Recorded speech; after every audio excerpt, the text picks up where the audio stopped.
Airstreaming with the boys. Thank you, Hudson Brock. Thank you, Alahar. Thank you, The Arena.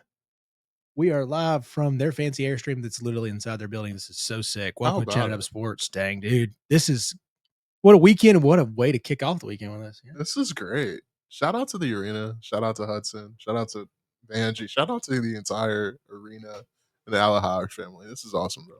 First time with the other fellas. As you can hear, that's Malcolm Harris over here. I'm Chase Green. Drew Rogers over here, Couch Guys today. That's big time. I got a pillow behind my back. I couldn't be happier. This is awesome. From camp chairs to a pillow. I can even recline if I want to. Yeah. Mama, we've made it. God, what's it like to be spoiled? Huh? I don't know. Yeah, just isn't like a little kindergarten seat over there. Well, listen now. This chair's very nice. It's much more supportive. It's much more sturdy, comfortable. I'm not like killing my back with the couch chair over here. Like, you feel yourself hunched in like the crab position. You're just like, I gotta sit up.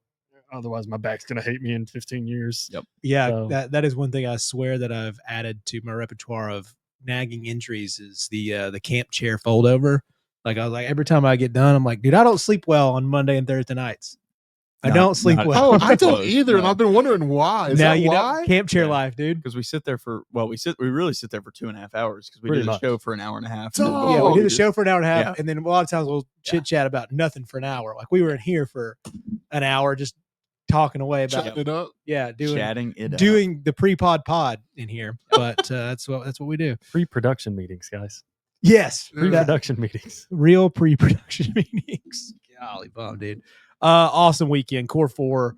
It's just gonna be your conference championships, your Power 4 conference championships. I know there's a ton of games Friday, which actually mean so much into this game, into this playoff world.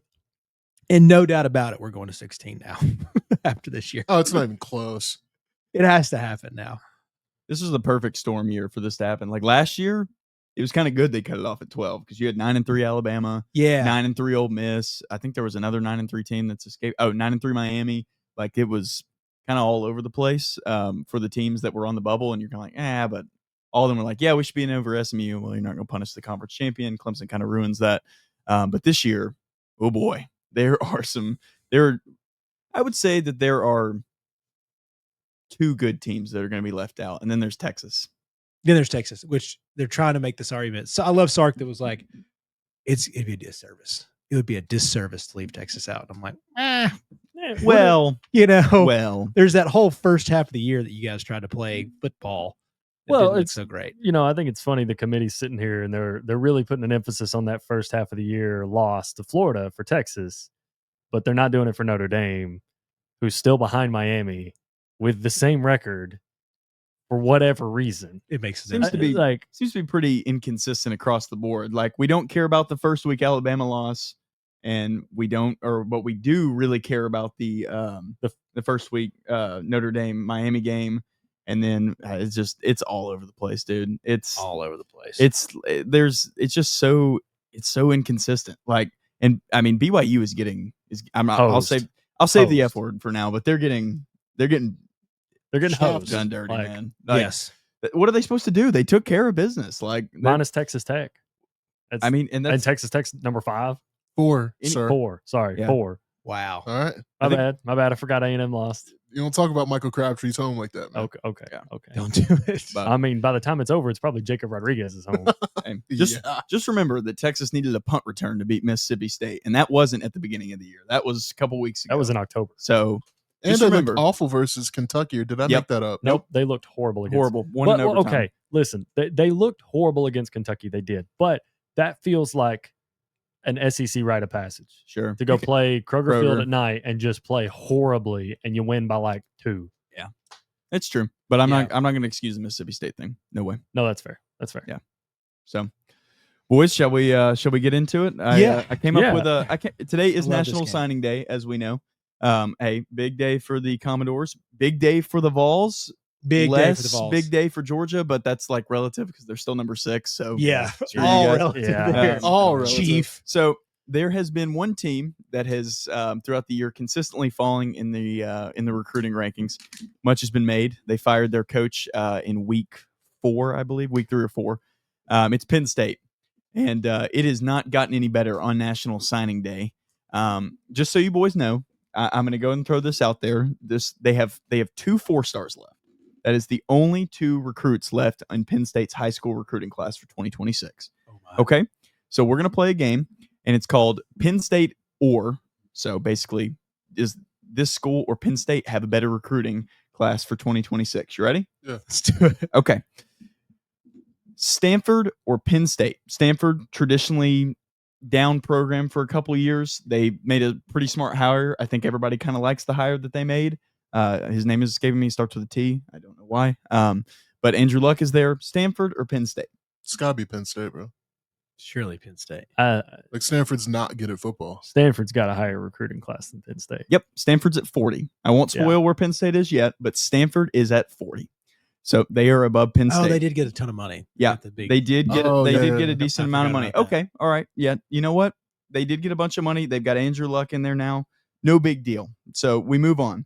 How about Purdue? Another northeaster kind of No foe. way. Purdue. They had 1 win this year. Purdue or Penn State higher recruiting ranking?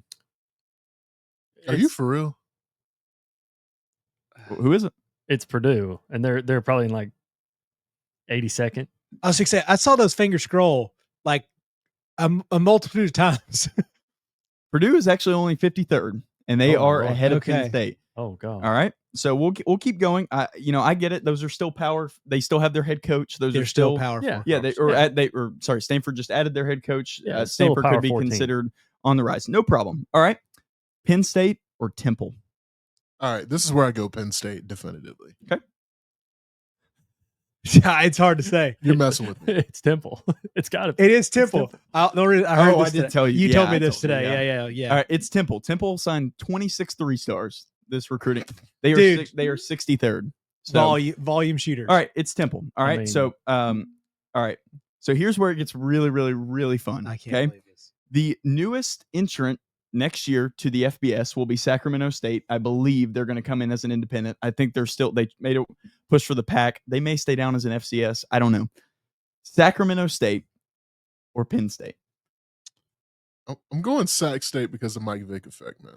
I mean, based on sheer numbers, it's 2 recruits. It's got to be Sacramento. It's State. Sacramento State. Yeah. They're 74th. All right. Now give me 74th. just How a many? second. How many stars did you? How many? What's Are Sacramento? there any State? 3, 4, or 5 stars? Yeah, on Sacramento State has 22 3-stars and 1 4-star. So Okay. pretty good Oh. class, like decent class.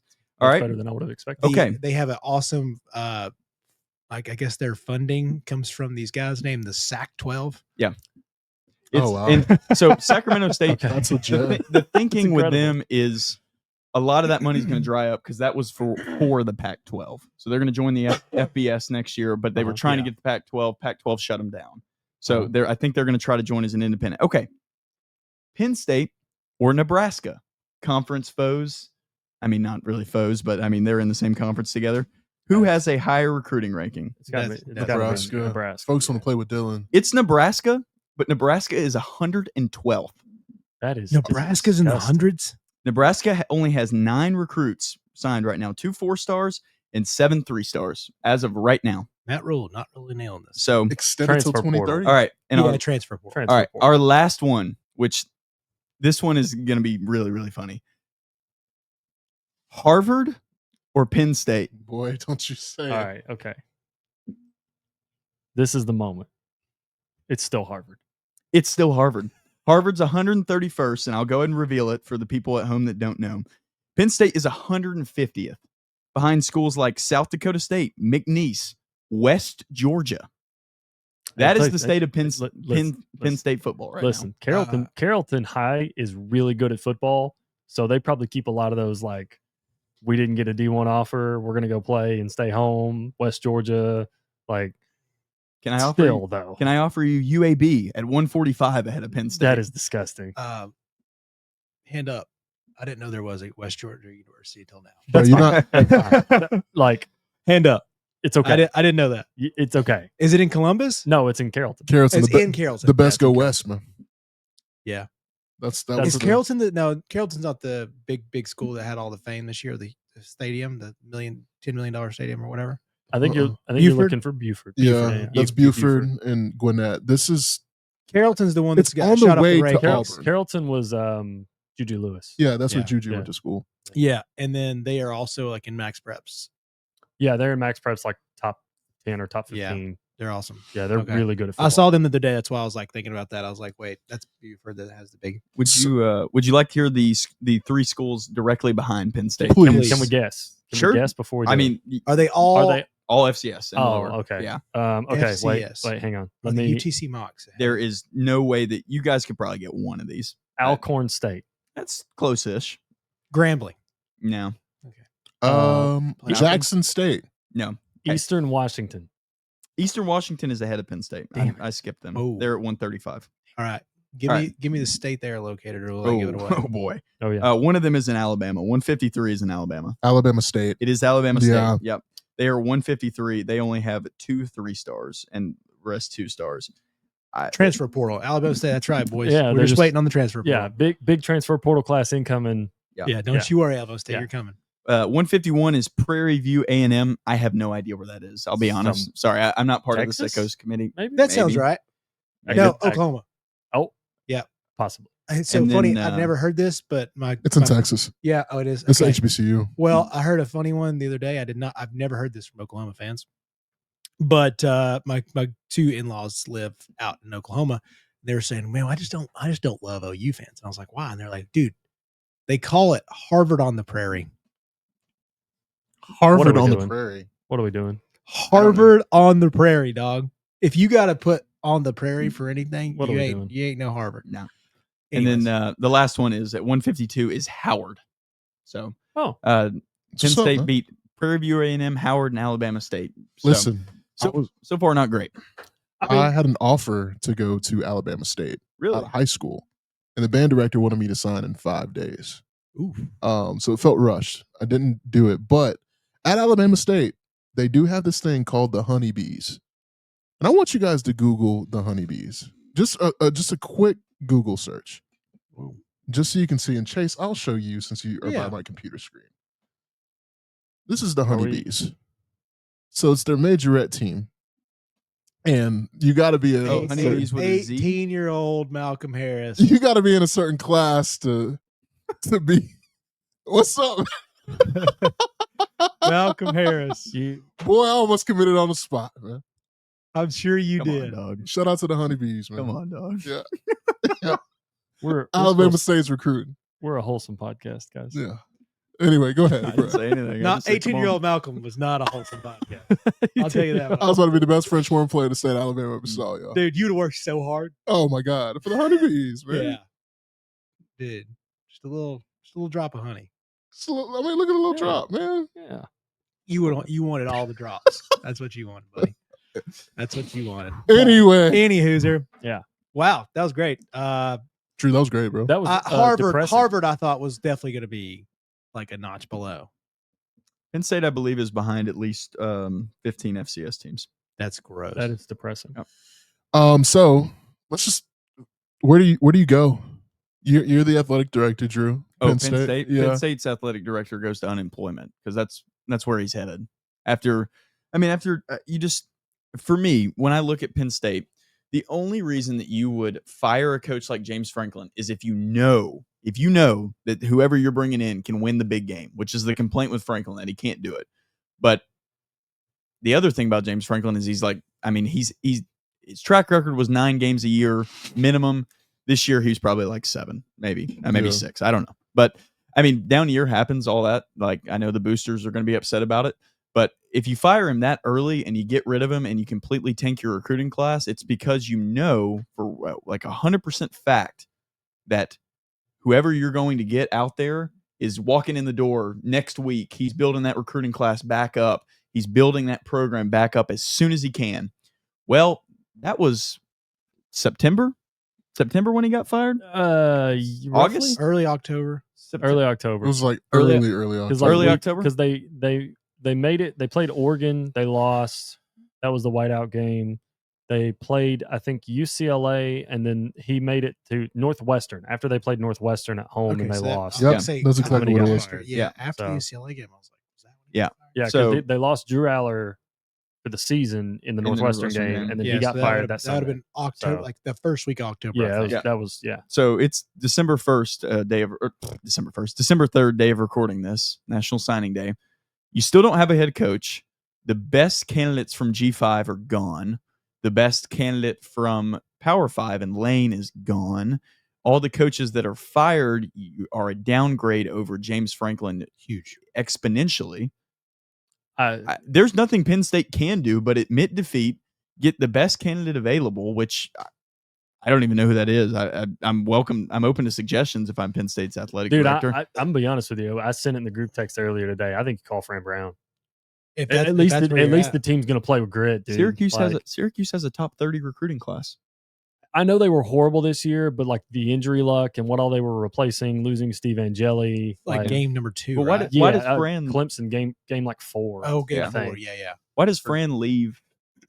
I'm not Syracuse saying and you what leave. he's No, built? I'm not Yeah. saying you leave. But- At this point, why does Yeah. anybody leave Yeah. and go to? No, Penn you've got to State? get an Like, unemployed dude to come and coach your football team. And you could have just had James Franklin. It's really got to be I like know the Brian guy. Daboll. It's got to be at this point you have to try with a big name. Yeah. Or you get like a coordinator at the NFL level that wants to be a head coach and knows he's not going to be a head coach in the NFL anytime soon. Like you get somebody, you try to poach somebody. I don't know. You just get somebody that you know is just a coordinator at the NFL level. But Yeah. maybe you get lucky and he's a generational college head coach. That we've seen it. We've definitely seen guys that I mean, at this point, you're not shooting for generational. You just need a guy. Yeah. You need a guy. Yeah, you just need a guy that's like going to band-aid your program where it doesn't completely, because right now with the territory that Penn State's in, I know it's fresh, and looking at that 150 high school number, it's real scary. But you're in panic mode. Panic. Yeah. Dude, Yeah. Penn State in the 50s in recruiting is panic mode. Yeah. Penn State in the 150s Like even is dead. Like we're approaching like dead territory. Yeah. And I know they haven't played a game with a new head coach yet, but like that's You like better that's nail it. that it's steps like that is how your program goes off the rails. Sure. And you go from playing for a national championship less than 12 months ago to you are now Minnesota. Like that's how you take this path. That's how you become. You lost and your you honestly for sure you'd be, third place spot. well, you'd be lucky to be Minnesota because I mean PJ Fleck's what 7-5, 8-4 most Yeah. years. Like at this point, you are barreling towards we're not Minnesota territory Yeah. because I mean, people think it takes longer, but I don't think it really does. I think you get a guy in there, especially you get desperate. You get a guy in there that doesn't know what he's doing, and this gets even worse. And then depending on how much coaches are on the hook.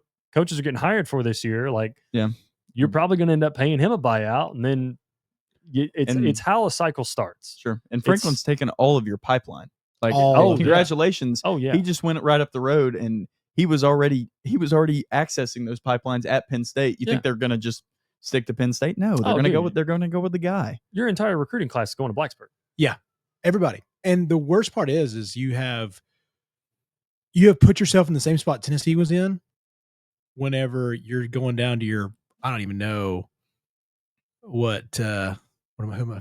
Jeremy Pruitt. Pruitt's, on the list, on the true list. I was thinking Pruitt about was him. like legit, maybe in the 30s, like of a hiring. Penn State's list. not even getting that guy. Exactly. Yeah, like that's even scary. He was a Saban disciple too.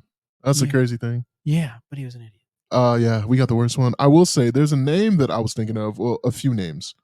The Buffalo Bills are not looking so good.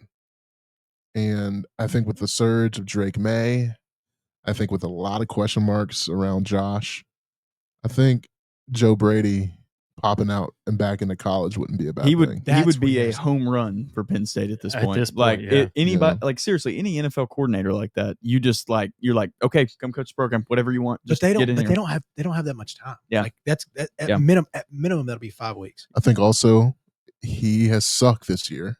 Cliff Kingsbury for the Commanders.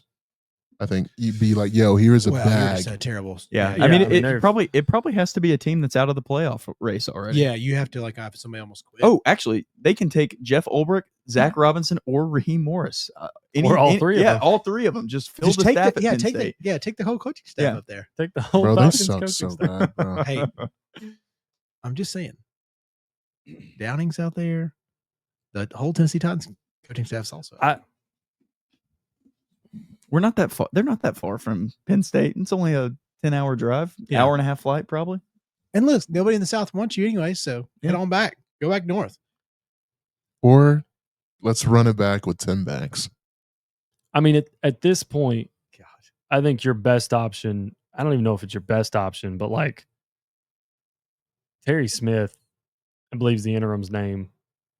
Like, yeah, that's Can you band-aid it with him? that. Can you just like I mean, I think at this point you're also moving towards doing what Stanford did, where you hire an interim head coach for the season, like what they did with Yes. Frank Reich. Yeah, good point. It's like, but here's the problem: is Stanford was in a rebuild, knowing they were doing that. Penn State's again a year out of a couple of plays away from playing for a national championship. yeah. I mean, we're talking about like unprecedented levels of program collapse. Yeah. And Penn State's not good at anything else. Like it's No, not. They and- don't have a basketball program to fall back on. They don't- Volleyball school, boys. They're Yeah. volleyball A school. great journalism program at Penn Really? State. Wow. Okay. The more Yeah, you know. phenomenal, actually. Can Yeah, I they ask, can write about how bad the football team is. yeah. Can I ask y'all something? Yeah. Of course. All right. Do you guys feel like they thought that AD thought he had Signetti, or he thought like almost because I have to feel like they had a guarantee, or they at least thought at worst we have Brian Hartline. I thought I'll go with the Yeah. alternative because I mean you can speak on that because I don't know. I think the boosters just pushed him out. I don't think there was. There may have been some thought to that. We're going to be able to get Brian Hartline. We're going to be able to get Signetti. We're going to be able to get somebody even better than Franklin in here. But I think the boosters were just sick of it. I think they were sick of not winning the big game. And the boosters have way too much power at these big way too much big there. universities right now. So I think they just got together. They saw the Oregon result, and then the next 2 weeks went to hell, and they were like, all right, that's all we needed. We're going to get somebody better in here, and we're going to throw a bunch of money around. And maybe Adidas did cop the, whatever the buyout. But the buyout is not even – because Franklin's contract at Virginia Tech is 3 years of like lower pay. It's like $4 million per year. So Penn State still has to pay him like $4 million per year. Yeah. So maybe Adidas which is better than 9. right? Yeah. For sure. Maybe Adidas did cop that bill, but even so, I think the boosters made a rash decision because they were kind of in a bad year. I can't speak on if it was the boosters because I don't know. I don't know anybody inside the Penn State program to talk. Yeah, from outsiders, but you could sell me on that, but it also it makes me think like if I have to just watching what I've watched from Penn State to this point, it makes me think a couple of things. Number one being Pat Kraft, the AD, assumed that job was way more valuable than it actually was. Fact. Good point. And I think that he thinks that job was in the same level as like Alabama, Ohio State, Oregon, Georgia, LSU. LSU. I think he thinks that job was in the upper echelon tier of college football, and it wasn't. Number two, I think because he thought number one, he could just call Kurt Signetti and he would come at the drop of a hat, or he could call Brian Hartline, or he could call Marcus Freeman. I think that he thought he could call any of those guys and they would, without a shadow of a doubt, leave to come coach Penn State. And then they didn't.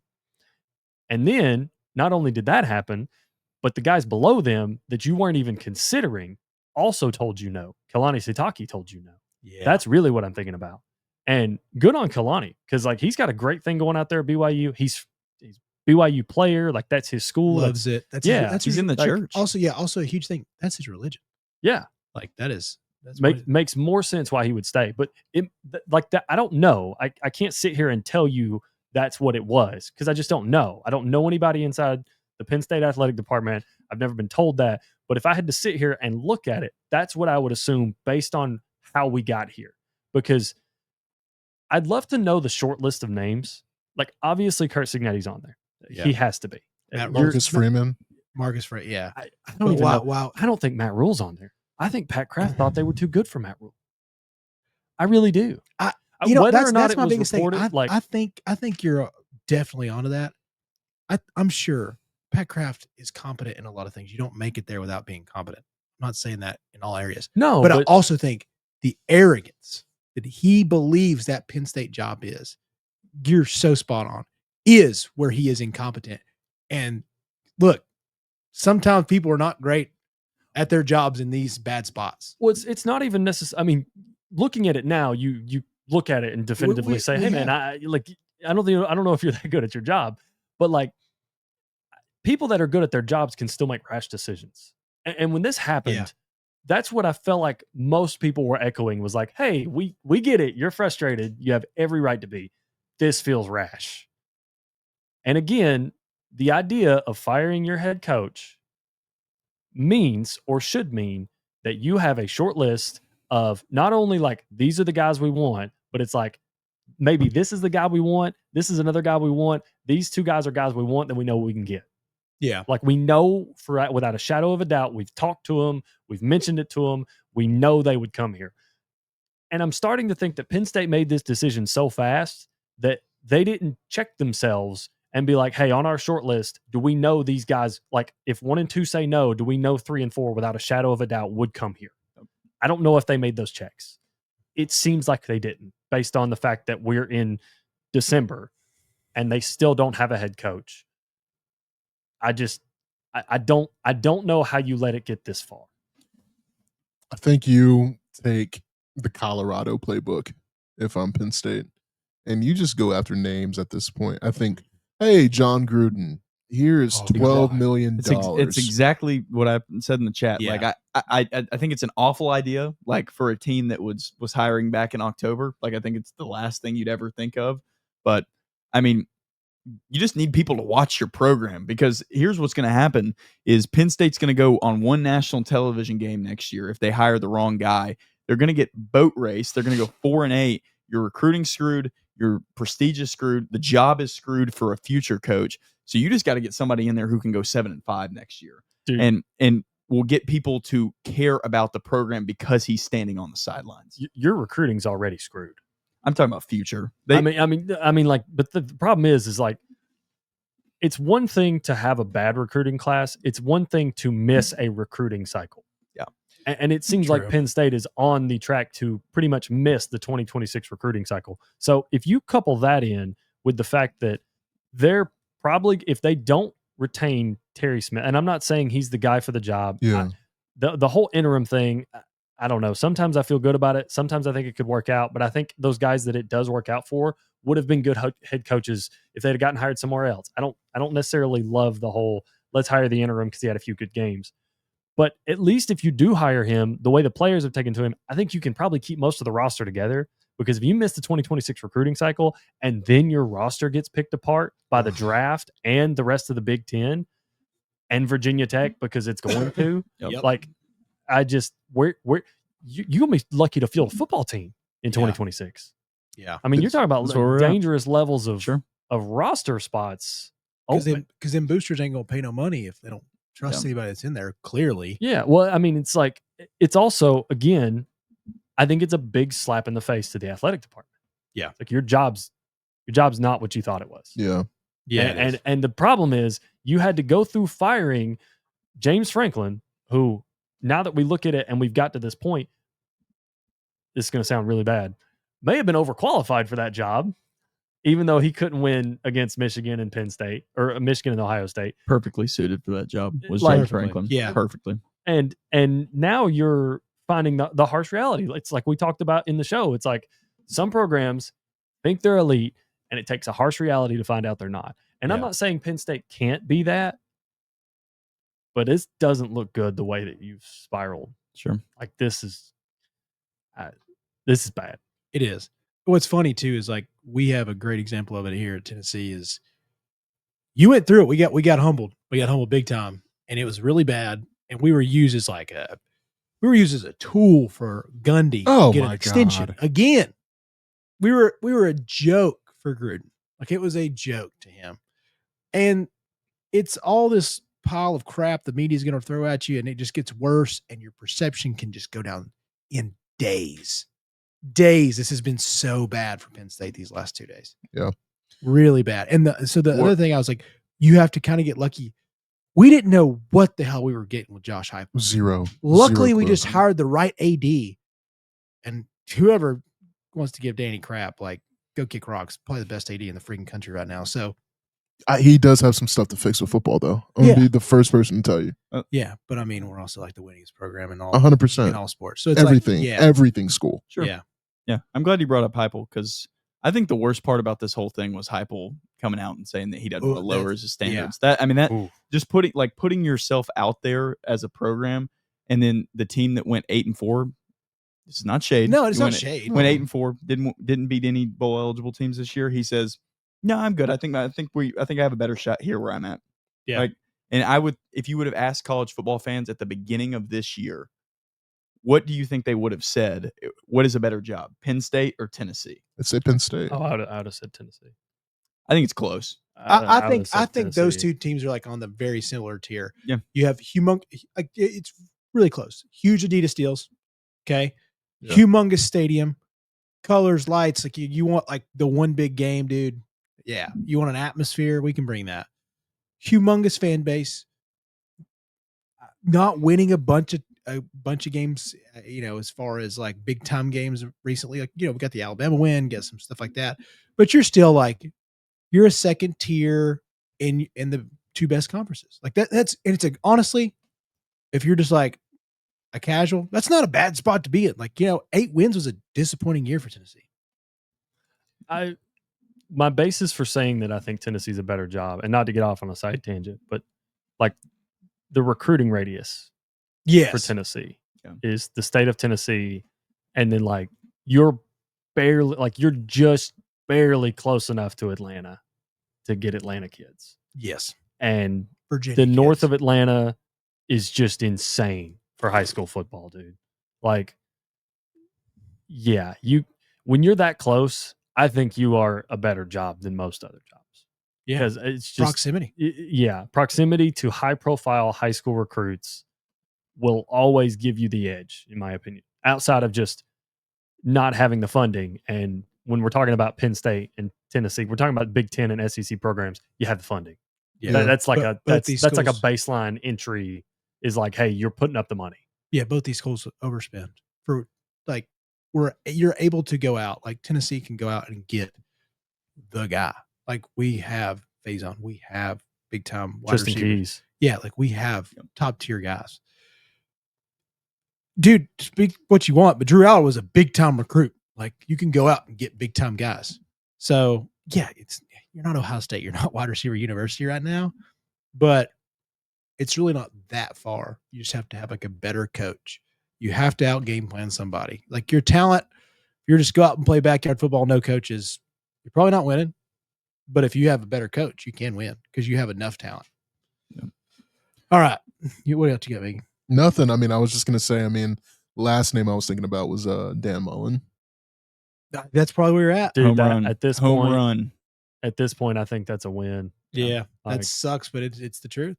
I think Dan Mullen's going to win you 8 games, and he's going to get a bunch of transfer guys in there immediately I think Mullen is perfectly suited for that job as well. I don't think Mullen is. I mean, actually, he may be a little underqualified for that job, but he's close. I think he's close. At this point, you can't turn your nose up at him.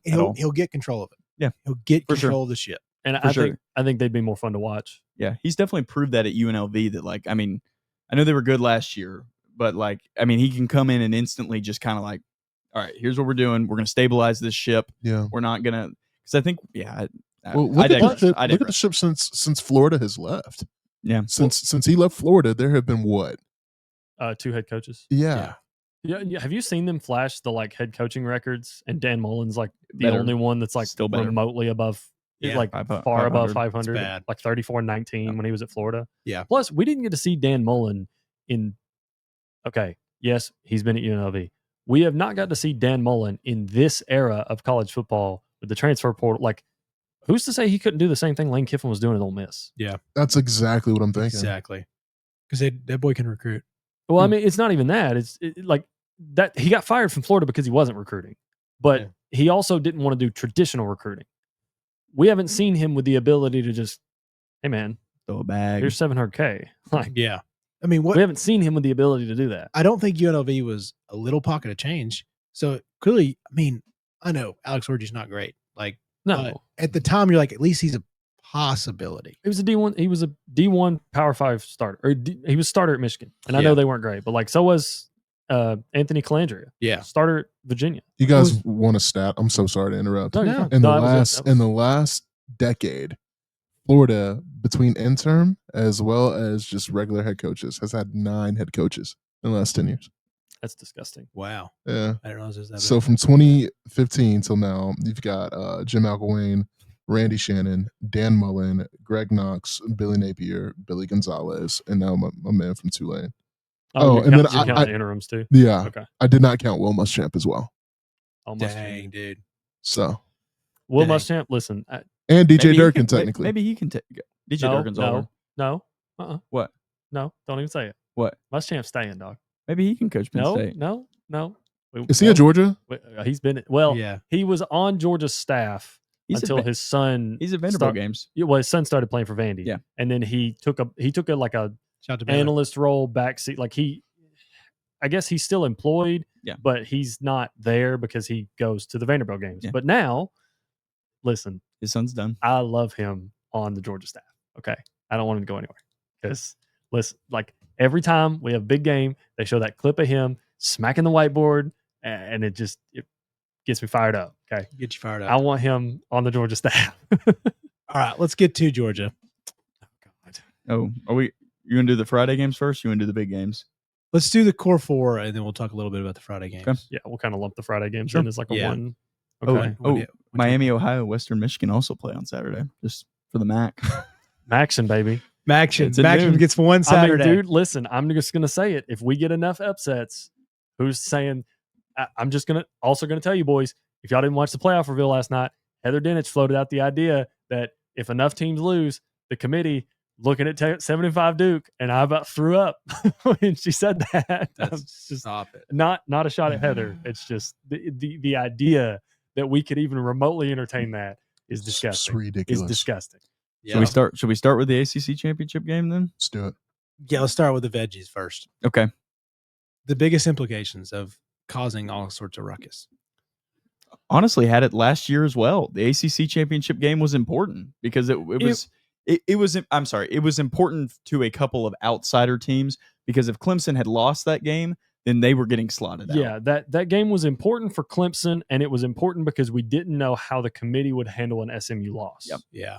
Like that's where that game really, and then ultimately they both made it. Yeah, because and Clemson then won. So sure, and then this year it's important because a whole lot of teams looking at that game. We got G5 teams looking at that game. We've got probably Miami that's probably seriously interested in that game. Is like, hey, the ACC. There's no way the committee can leave out the ACC, right? Like, right, guys? Like you can't do that. Not. They can't leave out the ACC. I mean, they can. I think you can leave out whoever. That's another side tangent. But you can't leave out the ACC when it's coming down to the best team in the ACC, especially if Duke beats Virginia. I know Virginia is technically the number 1 seed in the ACC, but for all intents and purposes, Miami's the best roster in the ACC. You can't leave out the best roster in the ACC when they beat the independent team that you are going to put in there in Notre Dame. Like, you can't do it. You just, I mean, you can, but you shouldn't. Well, and Herbstreit said it the other day, watch more of this stuff start to happen in these early season games.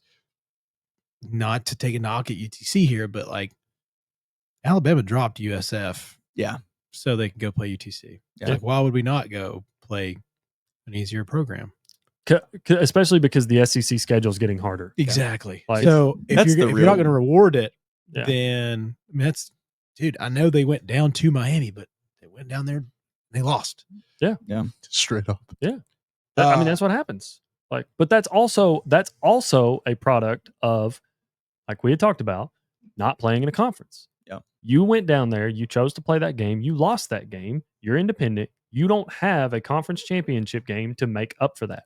Which they would this is a roll of the dice. Which they would be in because they play basically an ACC schedule anyways. And exactly. The point of Notre Dame getting in a conference, the ACC specifically, is that it would help the ACC. It would even the scales. It would tip the scales. It would help the ACC. I don't know if it even the scales. No, it would get them closer to even to where the ACC with Notre Dame added, with Miami, with Virginia Tech maybe coming along, we'll see, is now they're probably safely in that third spot where it's just like ACC, Big 12, who cares? Like the two. They'd be much more respectable than they are now. Which is why their conference championship game this year is kind of a joke. Like it's not a joke. I get that. But Virginia's bad. They played a non-conference game against a conference opponent and lost, and now they're in it because their schedule was pretty soft. Like they beat Louisville. That's pretty much the only reason that they're here.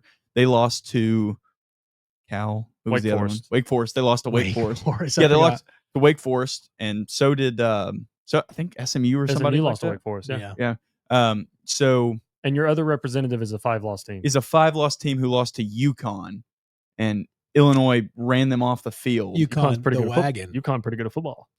Well, hey, only one guy saw that. But no, so you look at this game, and I guess I'll start with my thoughts on it really quickly. Like I just want to get this one over with. Yeah, same. Look, if Virginia can find any sort of offensive consistency, they're going to beat Duke. They're going to beat them.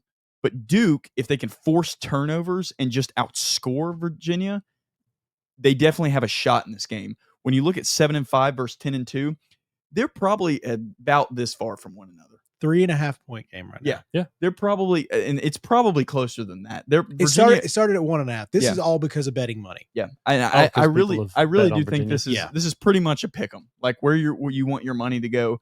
I really do think this is pretty much a pick 'em. So whichever team you like, take the spread side you like. You could take the money line, but I would just take the money line. You could, 3.5 is a little bit gives you a little bit more to play with on each side. Does Duke feel like a team that's going to lose close though? Yes, versus Virginia. I mean, Virginia has no. I think this is going to be a disaster of a game, and also like it'll be fun at times. Like it'll wind up there'll be some closer scores, but I also think like it's going to be just as chaotic as the scenario that's going to produce. And it's also the night game too. Yeah. Well, we talked about it. Teams with no pull away power. Well, option or example 1A is Virginia. Virginia has 0 pull away power. Like their quarterback has to use his legs. I don't know.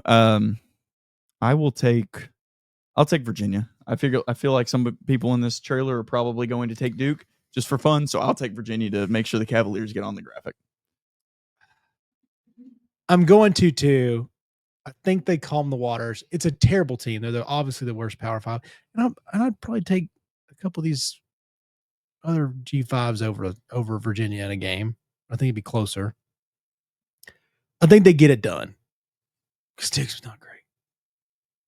But I keep saying that, and they somehow made it there. Duke's not great in the non-con. They've been fantastic in conference play. That's true. That's very true. Yep. That's why they're there. But also, I love that this game. I actually do love that this is an 8:00 game, and it's going to be next to, like it is by far the worst game. But it's so funny that it's right next to 1 versus 2 Ohio State, Indiana. Like that's on your small TV below, and you're like, I can't believe I'm watching these two games. This is going to look so different. We have NFL slated talent everywhere on one TV, and on the small TV you have Weenie Hut Juniors. Yeah, dude. Yeah. Also, but I saw Manny Diaz has a ton of winning records, so I really wanted to pick Duke. He has a great record compared to some other coaches I did not realize. No, Manny Diaz can coach, and that's why I'm taking Duke. Yeah, Duke. Go for it. Yeah. Blue Devils? They do have a better coach. I'm taking the Duke Blue Devils because I just feel that the ACC has been so inconsistent across the board. And this is the perfect kind of era to usher in, like, all right, like, hey, the playoff needs to change. Here's why. We have this situation. Yep. If a 7-5 Duke team gets in, or there's even a conversation over a Vanderbilt, oh god, like I think President Trump might step in, bro. I'm so serious. Do you see Polly reached out to El Trumpe? I did. No comment. That a boy. I did. No comment. So I'm just saying, Duke would create a lot of issues, and I kind of want to see it. Give me Duke. I want to see it more so. I will say that. I'm going to preface it by saying I would rather Duke win just because it'd be hilarious. Because what do you do? Because neither one of these teams are worth it to me, like to win. But if you just want to just for narratives and something to talk about more, on Monday, let's do that. Sure, Joseph. I mean, if Duke winning this game is the most ACC thing in the world, especially this year, with the way that this conference has been and the way that it's been just a complete shit show. I will say this though, these teams have played already once this year. Virginia won that game handedly. Yeah, at home. Yeah, and you know what they say, boys? It's hard to beat a good team twice. Damn good thing Duke ain't a good football team. So, awesome. Yeah, I'm going with the Who's, dude. I wanted to pick Duke. I wanted to find a way, and there's a small part of me that thinks Duke can win this game because Darian, like Drew said, turnover luck, a couple things happen, and Darian Mensah just goes Superman. Like, I think if he just turns it on and is just an absolute stud, Duke could win this game. I'm picking Virginia, but a small part of me is hoping that Duke wins because in my head, there's a reality, even though it's probably not going to happen. There's a reality where this happens, where Duke wins this game, and we just totally abandon the auto bids and we go to 12, the top 12 seeds. I know we won't do that because we'll jump to 16 and we'll keep the auto bids. And then, instead of pissing off 9-3 Texas and 10-2 Vandy, we'll go to pissing off 9-3 Missouri and 9-3 some other team.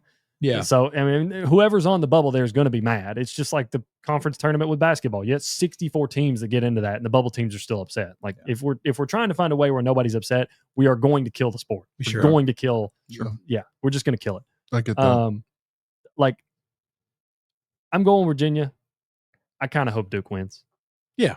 Like, chaos. personally. Yeah. All right. What Big 12? Yeah, let's go Big 12 because we'll just go by time frame here. The Sataki thing really, I think the inspiration really wants me to give BYU a chance, but I saw that first game. Texas Tech is so much better, dude. Texas Tech's legit. I'm going to take, barring to say, shout out, because I forgot ESPN is now over to DraftKings officially. The official sports book.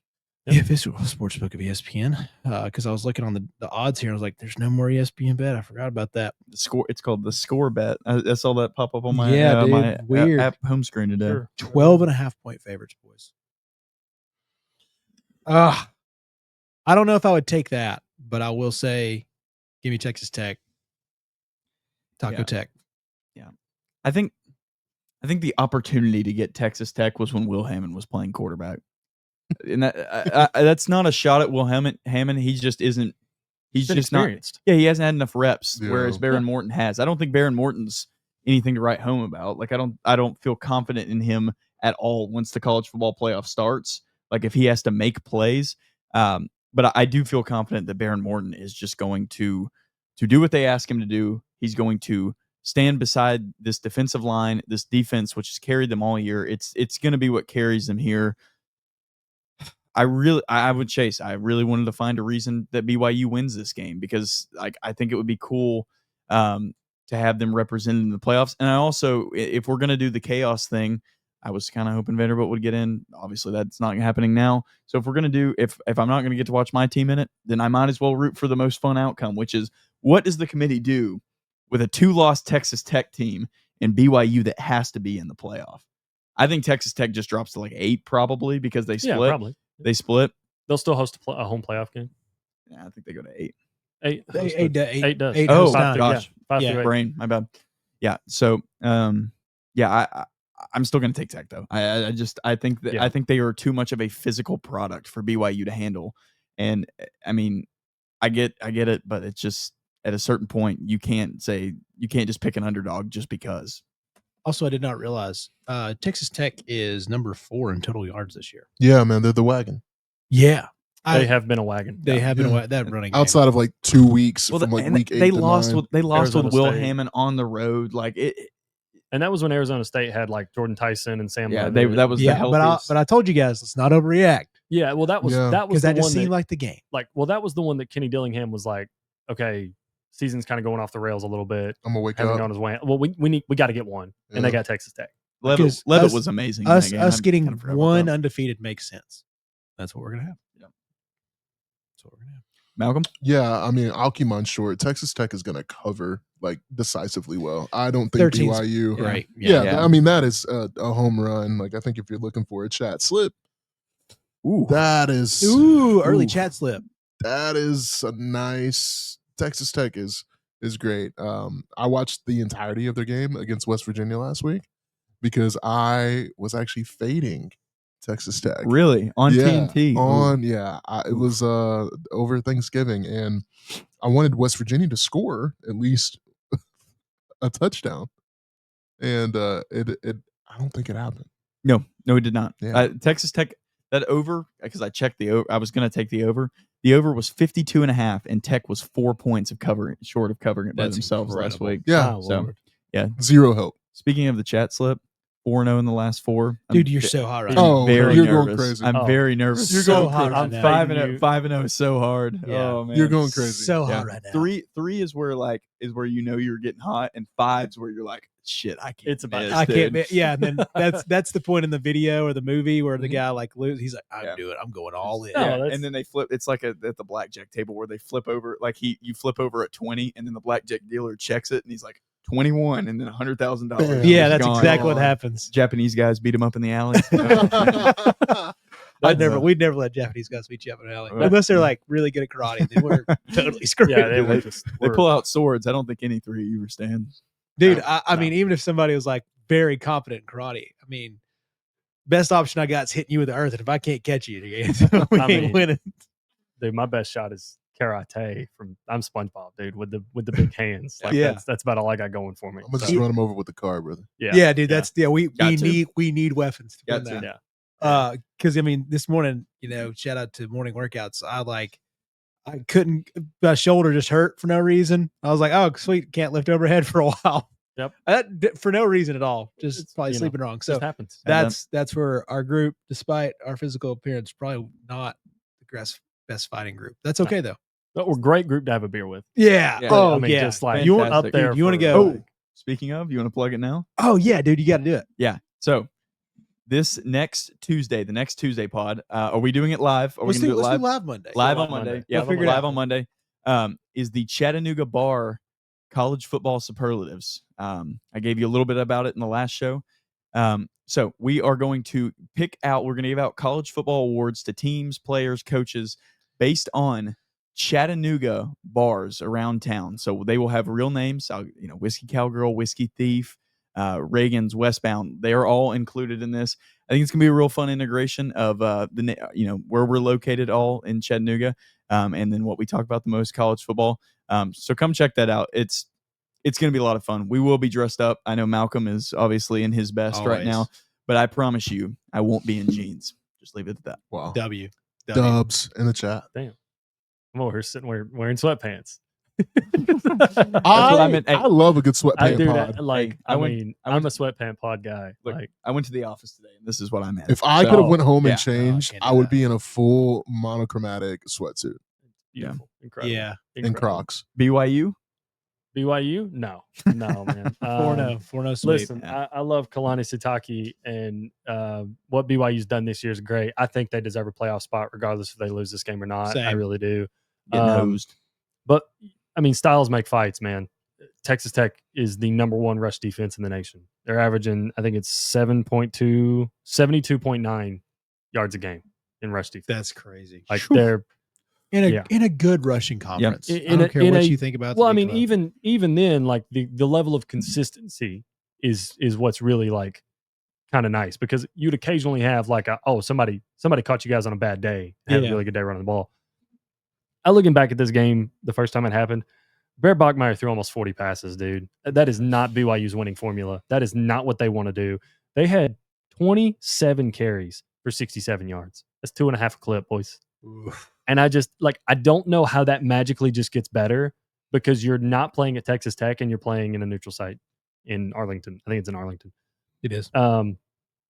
Yeah. So I mean, I think this game could be closer. I think BYU will have a little bit more fight. I think maybe Chase Roberts and Parker Kingston are a little bit more involved. But again, you don't want Bear Bachmeier throwing 40 passes against this Texas Tech defense. So I think maybe they try to get a little bit more creative with ways they can run the ball, try to establish it a little bit better. Don't get shut out in the first 3 quarters.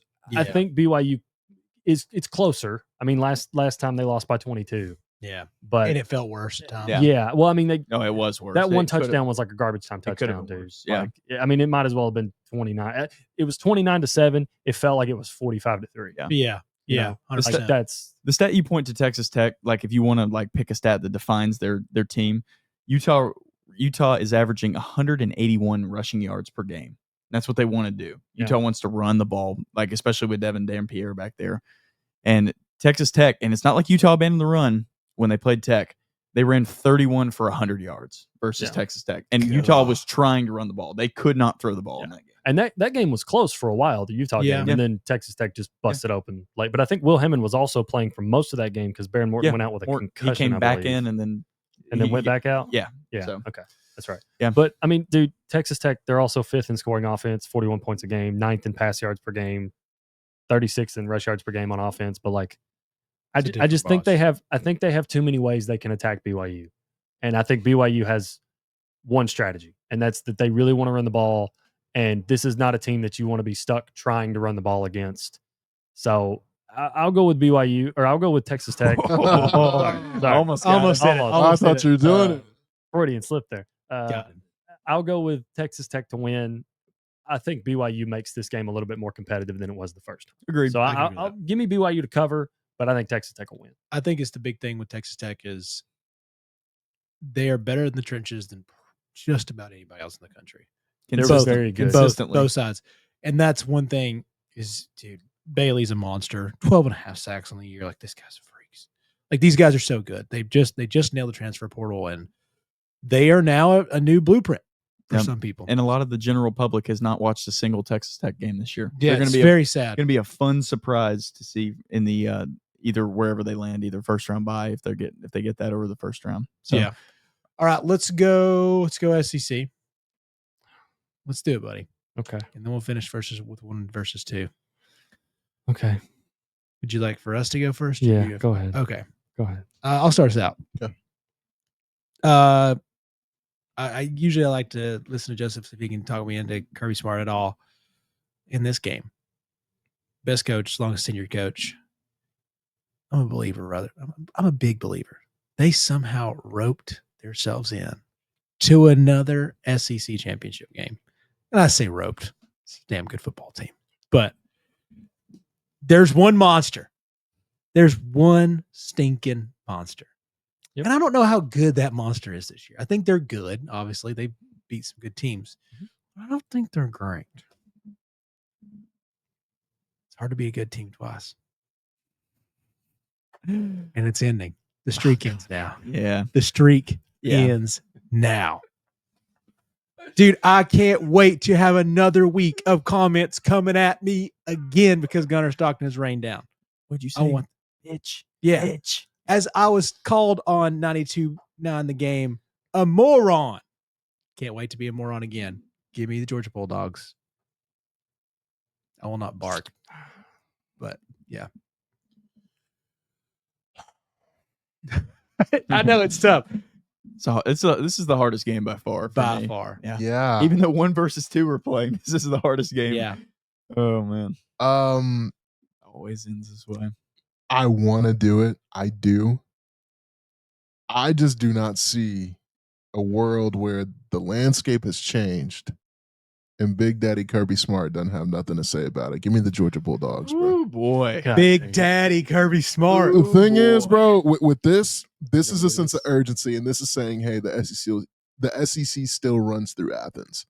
This is not about Alabama. This is to put the public on notice. You guys don't think that Kirby is pissed off that everything this week has not been about the SEC championship game? Yeah.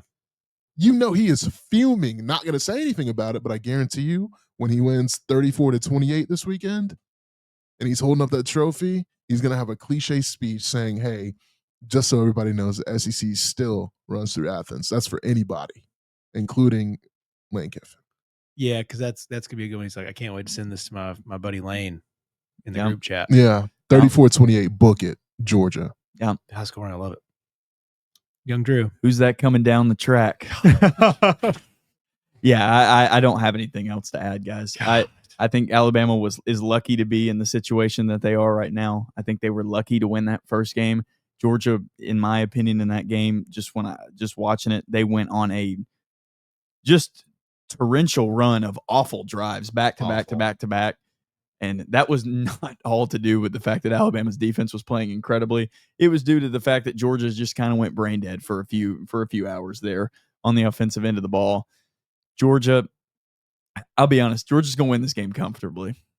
I kind of do feel like it's a smackdown. Comfortably. Me too.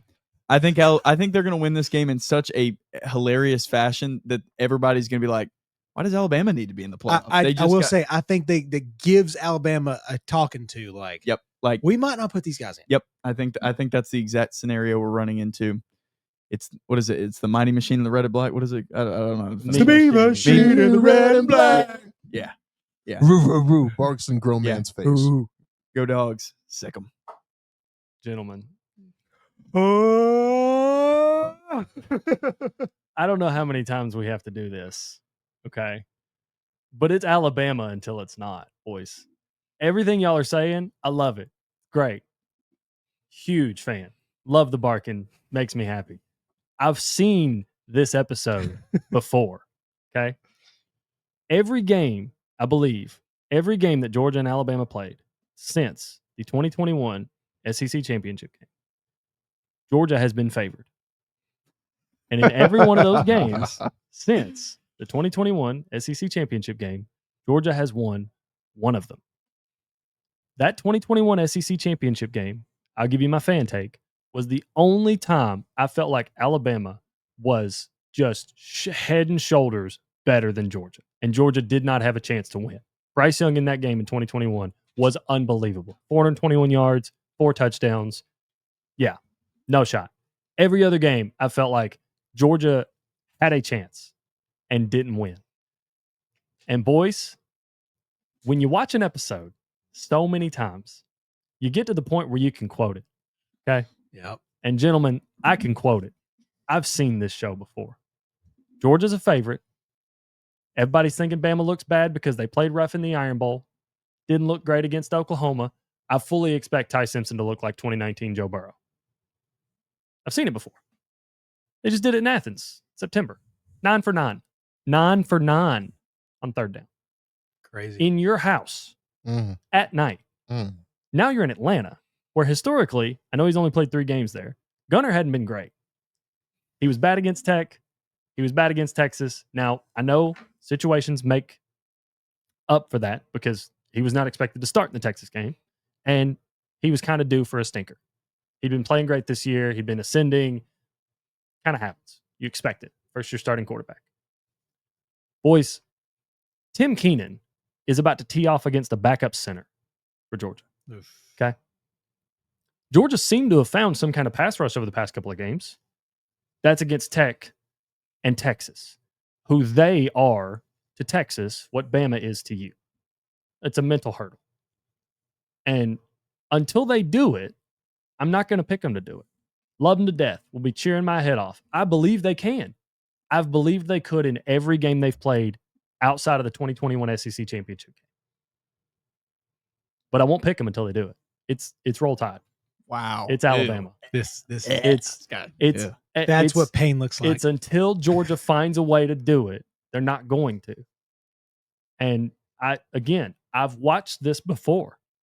I watched this Alabama team struggle with Auburn and then come out and look like, I fully expect them to look like 2019 LSU on offense and the 85 Bears on defense. And I told an Alabama fan that at work today, and he laughed at me. And I was like, wait. What? Just wait. I've watched this over the past 9 years.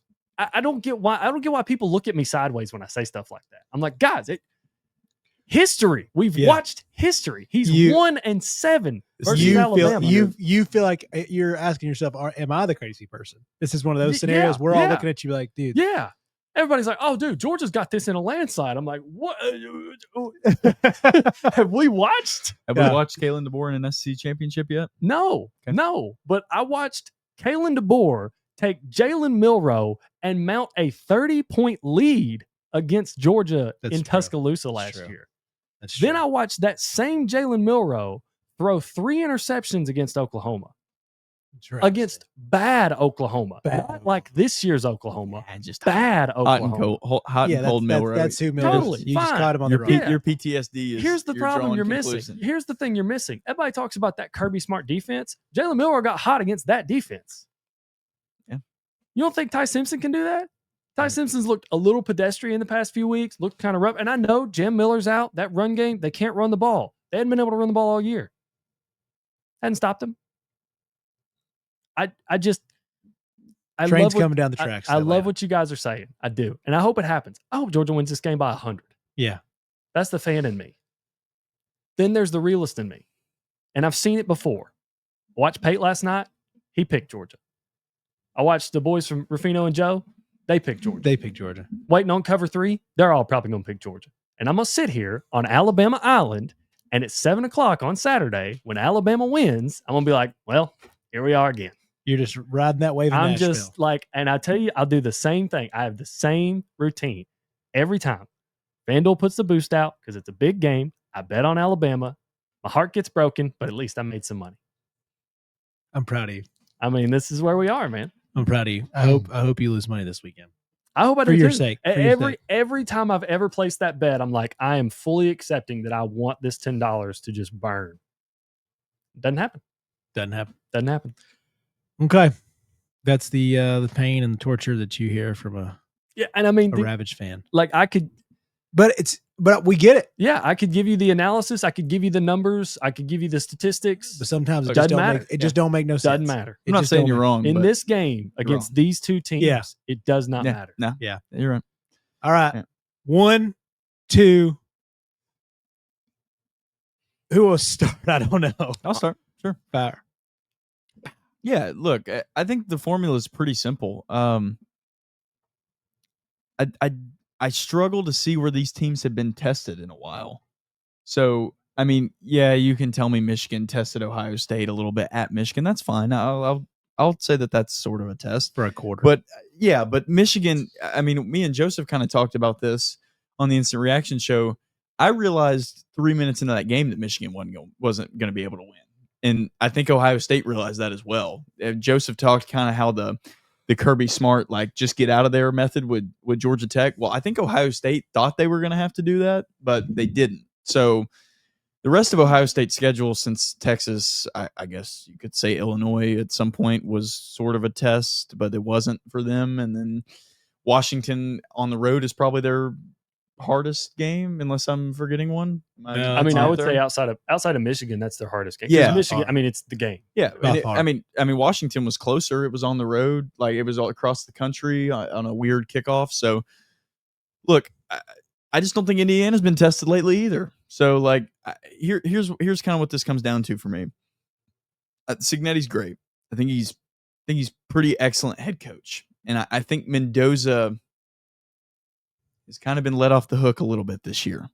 I think Mendoza, he had a pretty good game against Oregon, but during the middle of that game, I thought, man, he kind of looks kind of shaky. And then he threw a pick six off his back foot, and then he threw a great fade route to Surratt. Yep. I wanted to say Satanga. That's Oklahoma. He threw a great fade route there in the corner. I just don't know what I'm going to get from Fernando Mendoza, because my opinion of Oregon right now is that they're the worst 11-1 team in the country. I don't know if that's true, but that's my opinion of Oregon right now. My opinion of Oregon is that they're a little bit worse than their ranking would show. Yeah. That's my, I don't know. Again, I don't know if that's true because Oregon didn't fucking play anybody. Yeah. So we'll see. But here's, guys, I could be wrong here.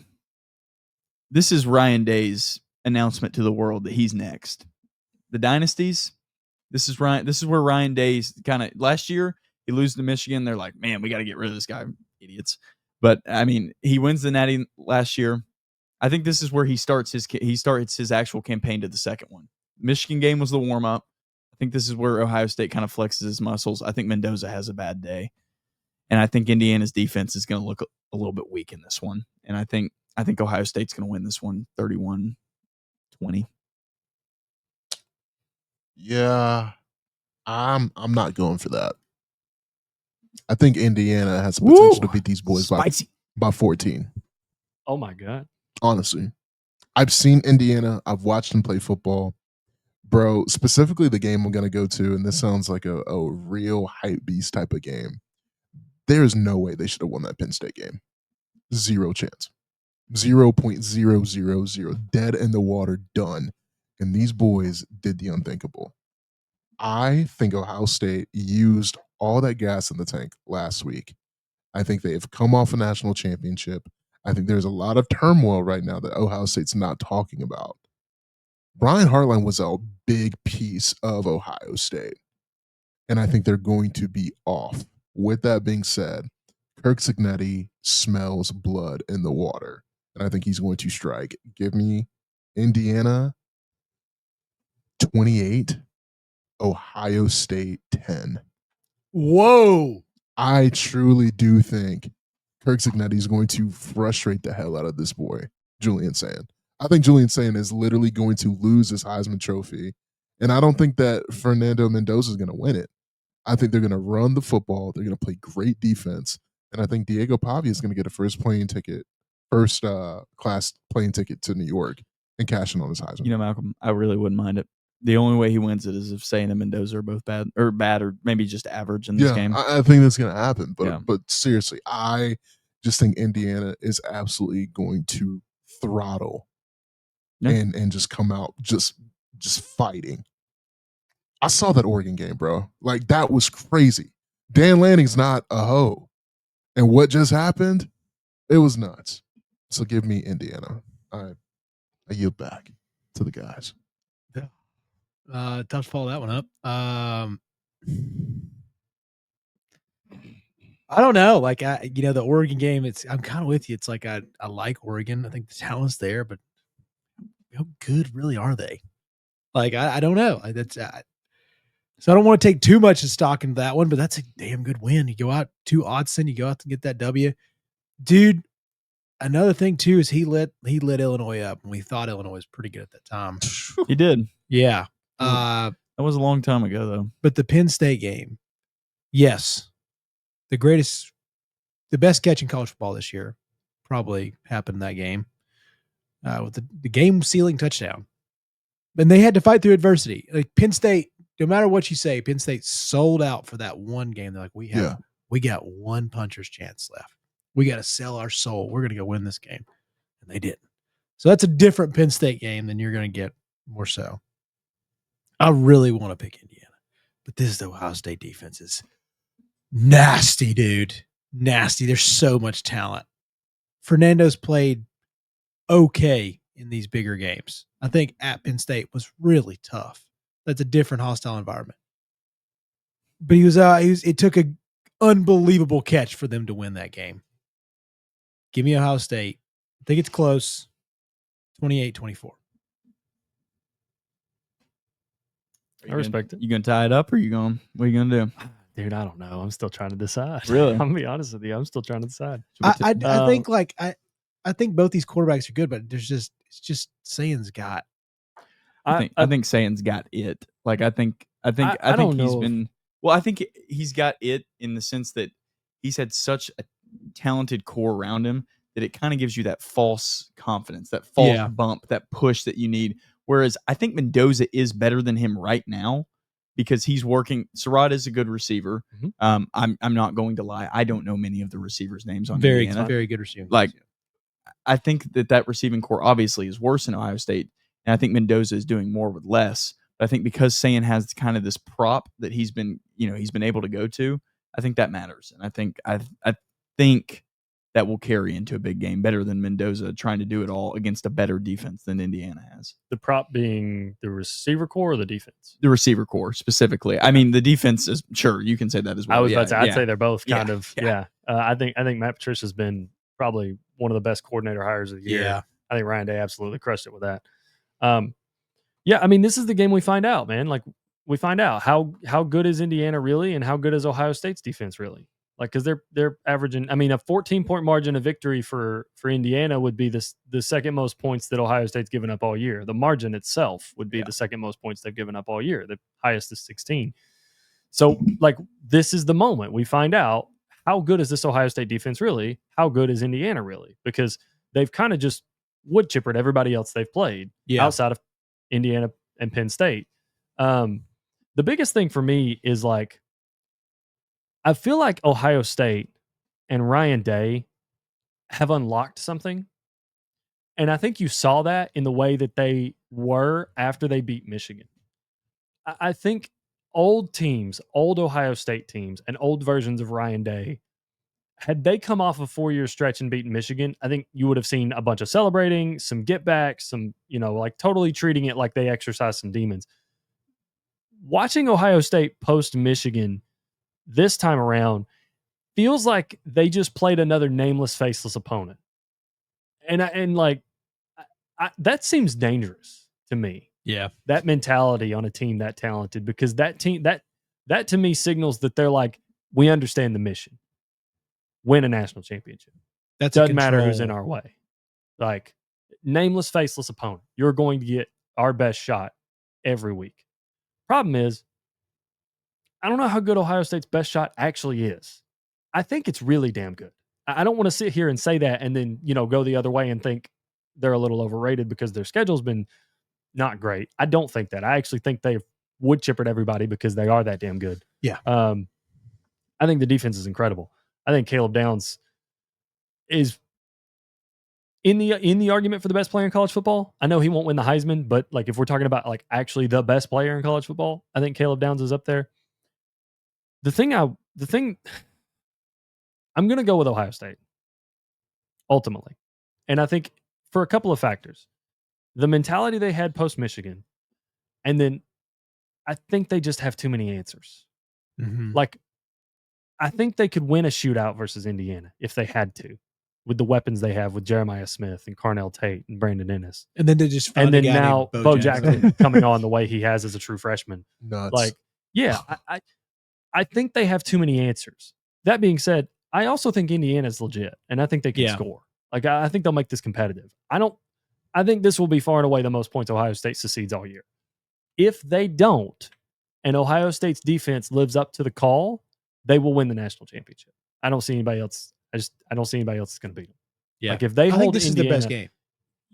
Yeah. I think this is by far the best game of the weekend. I think it could be. Yeah. I mean, you mean like their best game on each other's schedule? I think this will be by far this. I think this is going to be a great matchup. I think Cignetti's going to sell out.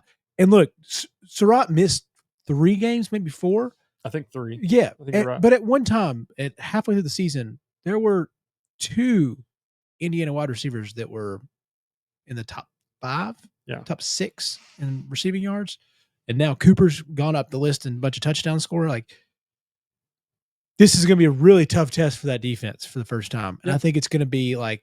And look, it's a trend. I think all the big games, a lot of the night games have kind of turned out to be really good games. I just kind of got to go with that trend. I think this winds up being an awesome game. Yeah.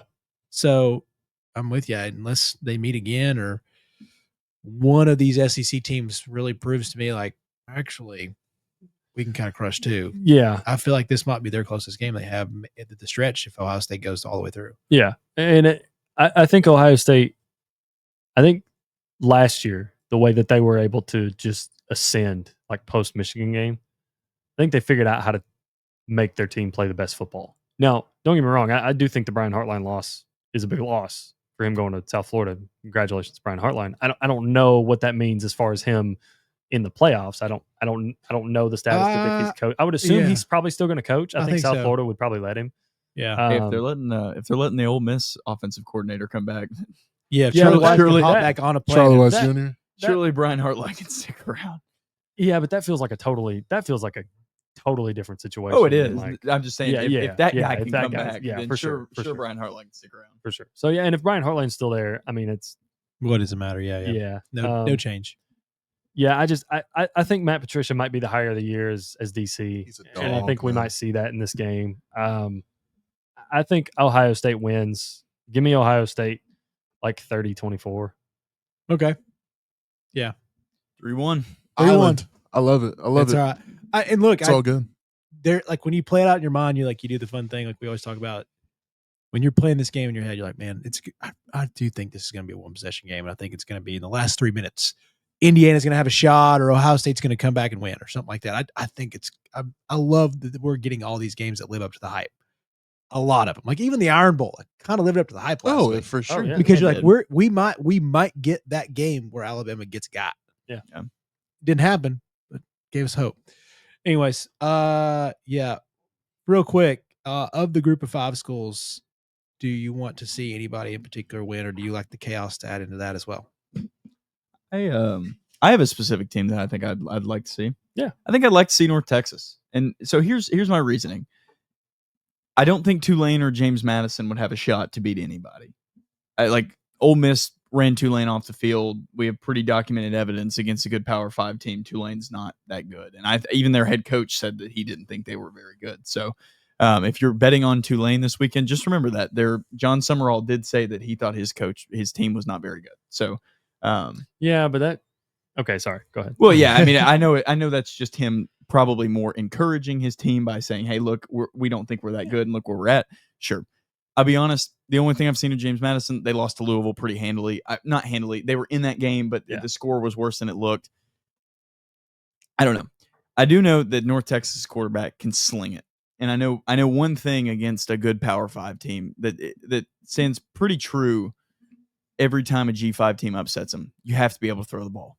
You have to be able to throw the ball, and you have to get lucky with turnovers. Now, I don't know about North Texas' ability to do that because they kind of got ran off field versus South Florida. Yeah, which is really my only measuring stick that I have for them. Ahead, I guess the most relevant team that they've played this year. But I know the kid can sling it. Let me get his name. It's going to bug me if I don't say it. Yeah, they only got the Division II offers. Like he's a great story, and gosh, they would play that a bazillion times before that playoff game. Oh yeah, sure. Oh yeah, stories they'll be all over it. It's Metacast. Pull up, man. We're about. You can do it, Drew Mestamaker. Oh, Mestamaker. Yeah. Yeah. So I know he can sling it. He's done for like 600 yards in a game this year. I think it would be the best product to watch on the field if that North Texas offense is firing. Again, I've said this multiple times.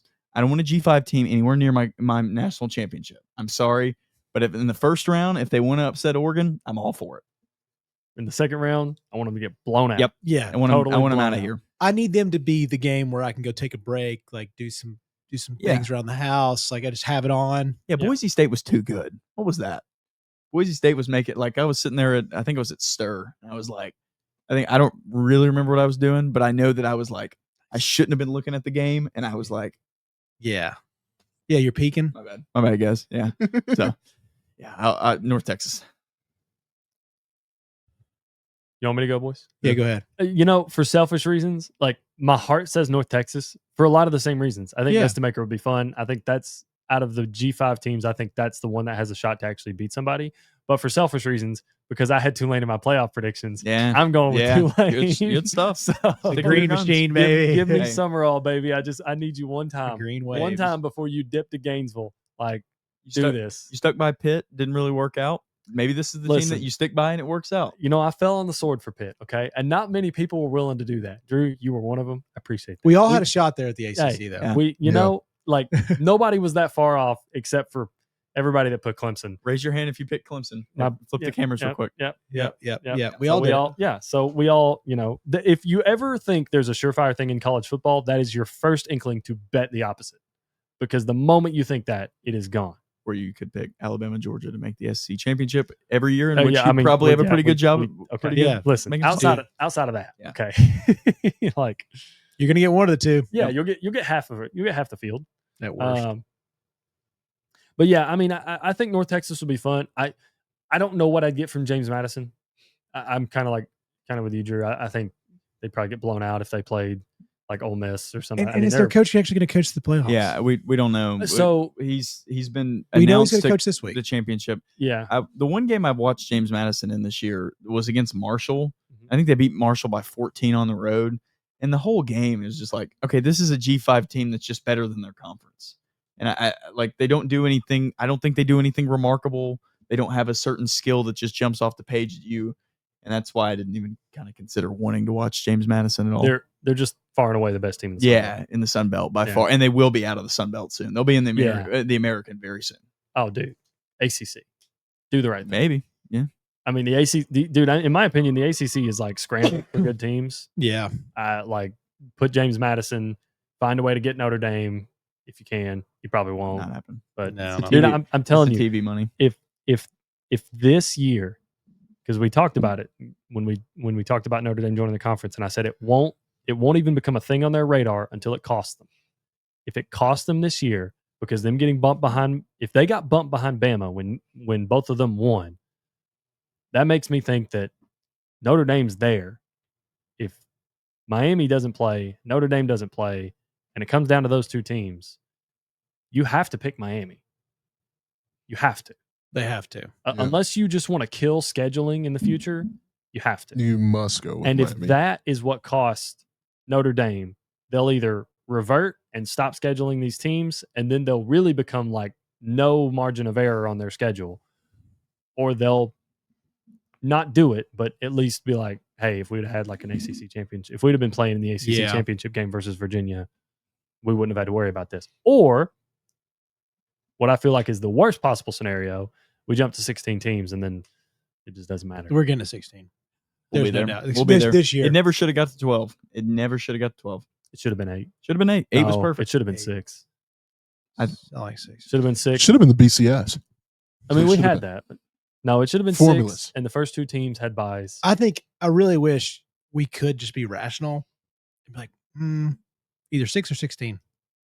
Like if you could just be, you could just change everything as fast as you wanted it. Like this 12 thing just isn't for us. Let's get down to 6. And look, I know 6 causes way more arguments. 16, you're starting to be like, dude, I'm not gonna get an 8 and 4 team in. 6 causes a lot of arguments. It puts a lot more emphasis on conference championships. Bingo. Yeah. A shit ton more, actually. I think Like, it makes all of a sudden that Georgia Bama game. it makes it more competitive because we used to have the 4-team playoff, which I loved. I was a big fan I of. loved it. Same. But I understood, like, if you have to do it for the money, if you have to do it to include more of these teams with more representation, fine. Go to 8. You said 6. I think that would be fine as well. But the 4-team was the pinnacle of excellence. It really was. It made it. I know TCU got in one year, so I'm not. Yeah, but think about what TCU did that year. Yeah. Like 7-0 in one possession games. Yep. Then they upset Michigan. And I know they got blown out in the national championship game, but they upset Michigan. They beat Michigan. They beat a powerhouse team. They beat the Big Ten champion. And now we're getting to where I love my Commodores. Don't hear me say anything different, but they're a 10-2 SEC team, and they lost to the 2 best teams that they played. So oh, we're getting told. Yeah. All right, sweet. Malcolm, what G5 Malcolm. team do you want to see? Probably JMU. Okay. Yeah. I'm kind of with you. I think it is JMU. I think it's the biggest name, and also just because they're run like back-to-back coaches that just clobber 10 wins. Let's do it. And also, I think they need to move on to a conference that's bigger. Go enjoy it. ACC would be great. Like, I wouldn't be surprised if we somehow lose an ACC team soon. So, add them in, brother. Add them in. Boys, this has been great. Thank you again, Al O'Hara. Thank you, The Arena. Thank you, Hudson Brock. Like and subscribe. Chat Up Sports. Chattanooga Bar Awards. Chattanooga Bar Awards next Monday live from live on Chattanooga. Hey, maybe we'll be at a bar. Maybe we'll figure that out. That would be really cool. That would be really Would cool. not hate that. Yeah. We'll figure it out. Yeah. We got till definitely. We got plenty of time. We love you guys. Can't wait. Core 4, what a week. Championships. We out.